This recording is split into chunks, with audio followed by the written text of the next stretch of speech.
नगे च सुरेन्द्रे च कौशिके पाद संस्पृशि निर्विशेष मनस्काय श्री वीरस्वामिने नमः।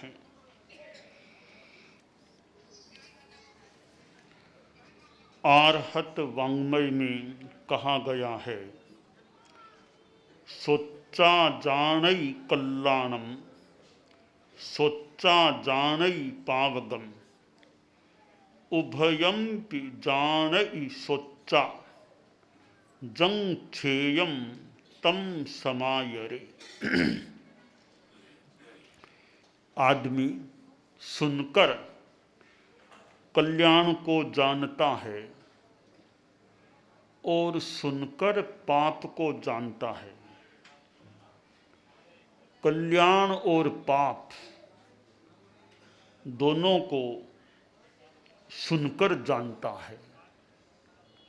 जानने के बाद जो श्रेयस्कर हो, ठीक हो, अच्छा हो, उसका आचरण करना चाहिए।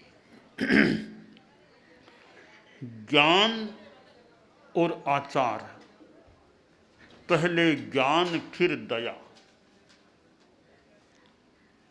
सुनना एक ज्ञान का माध्यम है। पढ़ने से भी ज्ञान होता है, सुनने से भी ज्ञान होता है, और भी इंद्रियों के द्वारा ज्ञान होता है। परंतु सुनना और पढ़ना या देखना यानी श्रोत्रेंद्रिय और चक्षुरेंद्रिय, ये दो इंद्रियां ज्ञान की सशक्त माध्यम बनती हैं, ऐसा प्रतीत हो रहा है।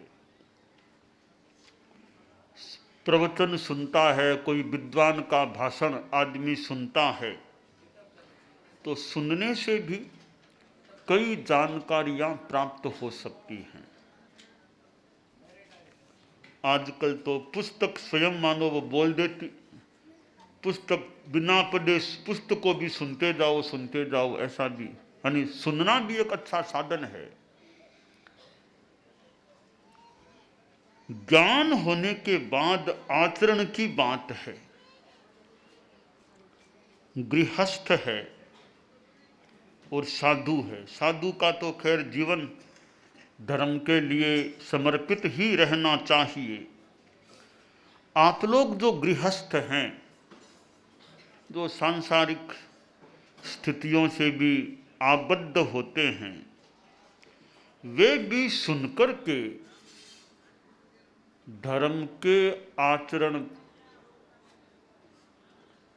को स्वीकार कर सकते हैं। तो पहले सुने आदमी, ध्यान से सुने बात को। मोक्ष प्राप्ति का एक दृष्टि से एक प्रथम सोपान है सुनना, कि सुनो। साधु की पर्युपासना करे, साधु जो बताए उसको ध्यान से सुना जाए। सुनने से ज्ञान, ज्ञान से विज्ञान, फिर आगे प्रत्याख्यान आदि का क्रम चलता है। और महान पुरुषों की वाणी कानों में पड़ जाती है, वह कल्याणी वाणी पथ प्रशस्त कर सकती है। रोहिणी ये चोर के कानों में भगवान महावीर की वाणी पड़ गई। बस वो वाणी मानो कल्याणी या कल्याण निमित्त बन गई। ऐसे कितने कितने जो कुछ पापी पापात्मा होते हैं, वो संतों की संगति से, संतों के सदुपदेश से उनके जीवन में अच्छे रूप में परिवर्तन आ जाता है। परिवर्तन दोनों प्रकार का हो सकता है। कोई अच्छे से खराब बन जाए, वह भी परिवर्तन है। वो परिवर्तन नहीं चाहिए। खराब से अच्छे की ओर आगे बढ़े, अच्छा बने, वह परिवर्तन अभीष्ट है या होना चाहिए। गृहस्थ जीवन में सदाचार आए, आदमी झूठ चोरी से बचने का प्रयास करे, आदमी हिंसा से जितना संभव हो सके उपरत रहने का प्रयास करे, आदमी व्यसनों की आसक्ति से बचने का प्रयास करे। दुनिया में संत लोग हैं या कोई ज्ञानी जो लोग हैं, वे जो बातें बताते हैं, अच्छा रास्ता बताते हैं, तो उस कारण से भी दुनिया में धर्म का प्रभाव बढ़ सकता है। संतन होते जगत में जल जाता संसार।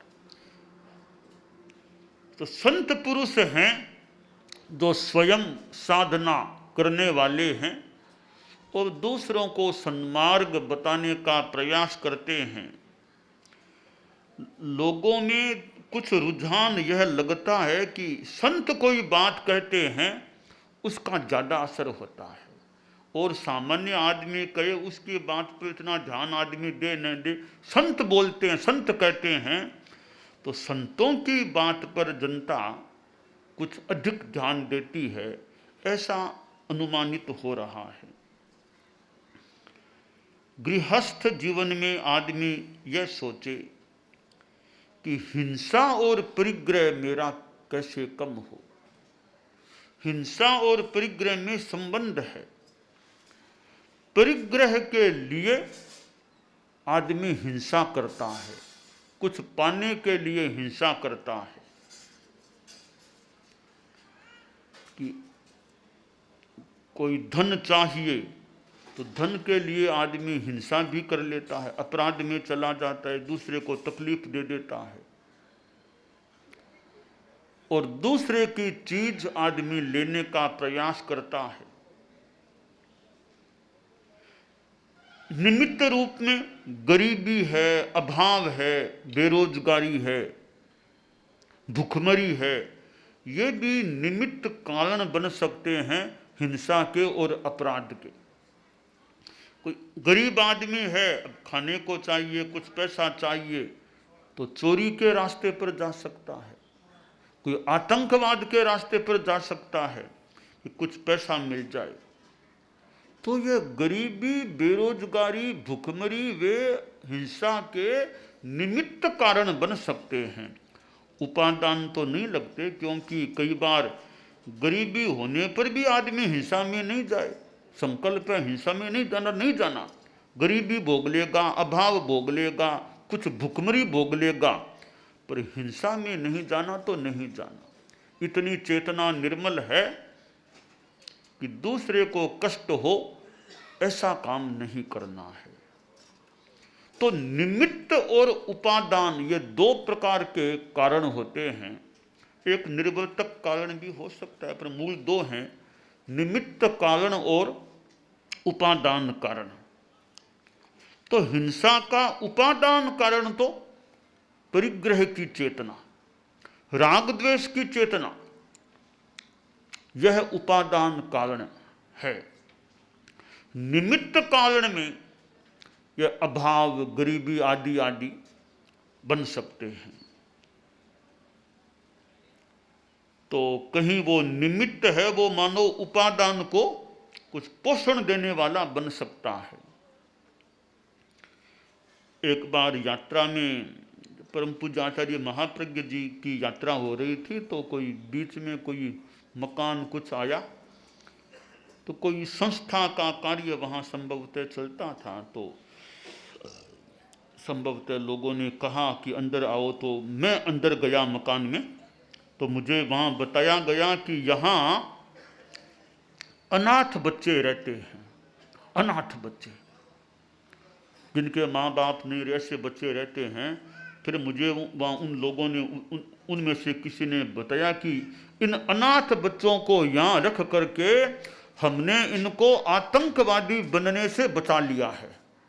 अगर इनको यहाँ नहीं रखते तो इनको तो भूखमरी भूखे लोग हैं तो पैसा चाहिए, तो ये कहीं आतंकवाद की गतिविधि में भी जा सकते थे पैसा पाने के लिए। हमने यहाँ रख लिया है, अब ये आतंकवाद में जाने से मानो बचा लिए गए हैं। गृहस्थ जीवन में भी धर्म की साधना एक सीमा तक हो सकती है। यूं तो गृहस्थ वेश में केवल ज्ञान तक हो सकता है। मरुदेवा माता, चक्रवर्ती, भरतरी गृहस्थ के वेश में भी हो सकता है, पर गृहस्थ के वेश में हो भले, पर भीतर में साधुपन आएगा तभी केवल ज्ञान होगा, वरना नहीं होगा। ऐसा नहीं कि पाप भी करता जाए, मन में राग द्वेष है, केवल ज्ञान हो जाएगा, वो नहीं होता है। पहले वीतराग बनना पड़ेगा। वीतरागता यह नहीं देखती है कि कपड़े सफेद हैं, कैसे। वीतरागता तो कहीं कोई किसी भी कपड़े में आ सकती है। एक तो भी साधु दीक्षा लेगा, बनेगा, मुंडन कराएगा, केस लोच होगा, तभी केवल ज्ञान होगा, यह नियम नहीं है। ठीक है, आमतौर से ज़्यादातर तो मान लें साधुओं को ही होता होगा, पर कहीं कहीं एक्सेप्शन मान लें। गृहस्थ वेश में भी, घर में बैठा आदमी है, गृहस्थ के वेश में है, ऐसी भावधारा निर्मल बनती है कि गृहस्थ के वेश में भी केवल ज्ञान किसी को हो जाए। तो गृहस्थ जीवन में खैर केवल ज्ञान तो कोई किसी को भले हो जाए, पर आदमी त्याग संयम का अभ्यास जितना गारहस्थ में संभव हो सकता है वह करने का प्रयास करे। तो परिग्रह की चेतना कम हो, हिंसा की चेतना कम हो, पारिवारिक जीवन में कलह न हो, इन चीज़ों पर भी ध्यान दिया जाए कि गृहस्थ है, मान लो परिवार है, तो परिवार में शांति तो रहे, अनावश्यक कलह को, घरेलू हिंसा को वो तो मौका न मिले। कुछ बात हुई तलाक कर दो, इसका मतलब सहन शक्ति या तो कम होगी और कोई कारण होगा। शादी हुए 2 साल वे तलाक करो तलाक करो। तो यूं यानी गृहस्थ जीवन में कलह को मौका न मिले, शांति रह सके, तो गारहस्थ जीवन भी अच्छा रह सकता है। घर है वो स्वर्ग भी बन सकता है, घर नरक भी बन सकता है। और तो नरक मान लो नीचे है, बड़े ऊंचे देवलोक ऊपर हैं, पर वो तो एक बहुत अलग बात है, सिद्धांत की या एक सृष्टि की बात मान लें। घर घर में स्वर्ग हो सकता है, घर घर में नरक भी हो सकता है। जिस घर में शांति है, धर्म की साधना भी चलती है, व्यसन नहीं है, झगड़ा नहीं है, स्वार्थ हावी नहीं है, तो सामायिक आदि आदि साधना का क्रम चलता है, कैसेट भी चलती है, तो धर्म के स्तोत्रों की गीतों की कैसेट चलती है, यानी फिर धर्म का माहौल है तो स्वर्ग हो सकता है। एक तो घर में जाए और वहाँ मान लो फिल्मी गाने वही उछल रहे हैं, एक घर में सुबह सुबह भी धार्मिक कोई गीत, धार्मिक स्तोत्र, भक्तामृत स्तोत्र आदि आदि चल रहे हैं। इसका मतलब कोई धार्मिक माहौल वाला परिवार घर होना चाहिए। तो घर नरक का स्थान न बने, घर नरक न बने, घर भी स्वर्ग बन जाए। वो लड़का साधु के पास आ गया और साधु से कहा कि नरक स्वर्ग क्या होता है वो मुझे बताओ। साधु ने सोचा, ये लड़का नरक स्वर्ग की गहरी बातों को तो क्या पकड़ पाएगा कि कितने देवलोक हैं और क्या है, नरक कितने हैं, क्या क्या नियम बातें, इतनी बातें तो क्या समझेगा। तो संत ने कहा, रे नरक स्वर्ग की और भी बातें हैं, शास्त्रों में बहुत बातें मिलती है, कितने देवलोक हैं, क्या है, नरक कितनी, बहुत बातें हैं, पर व्यावहारिक रूप में देखें ना तो आदमी के जीवन में नरक भी हो सकता है, तो आदमी के जीवन में स्वर्ग भी हो सकता है। तो लड़का बोला कि ये क्या बात कही आपने, जीवन में क्या नरक और क्या स्वर्ग हो, वो तो और कहीं है, जीवन में क्या नरक होता है क्या स्वर्ग होता है।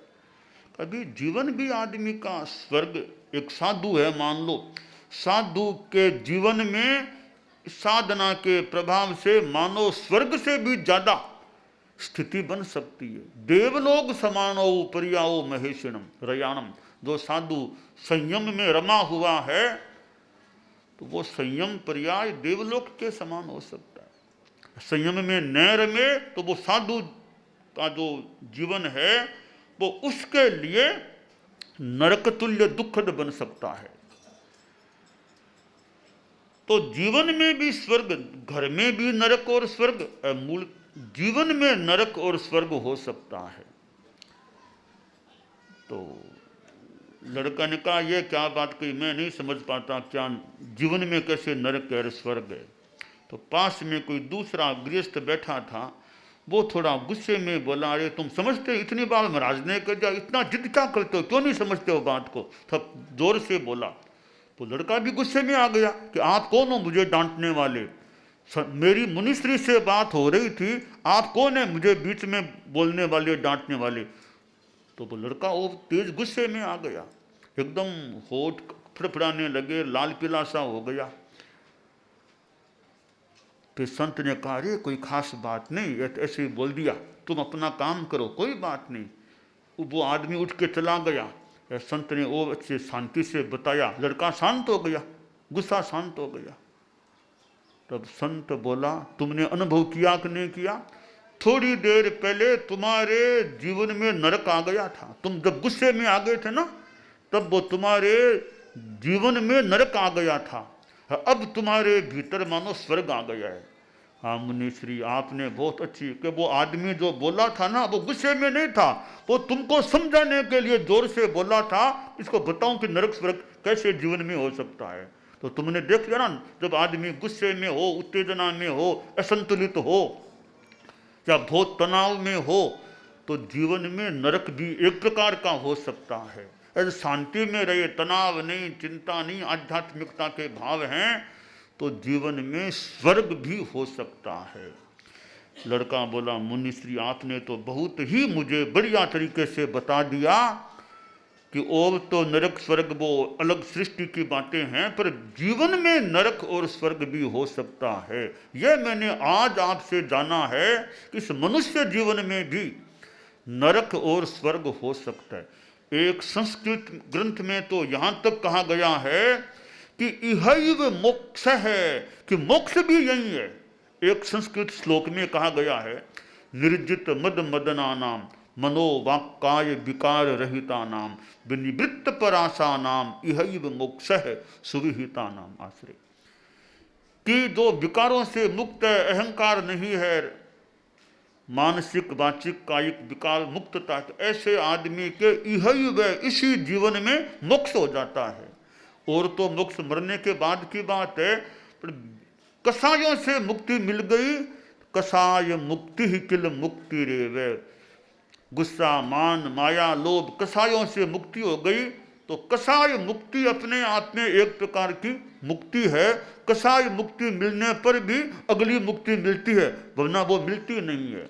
तो हम जीवन में धर्म के मार्ग पर चलें तो व्यावहारिक रूप में स्वर्ग भी जीवन में, धर्म के आचरण न करें तो नरक भी जीवन में हो सकता है, और किसी अंश में मोक्ष भी इसी जीवन में हो सकता है। हम सदाचार सन्मार्ग पर चलने का प्रयास करें, यह काम्य है।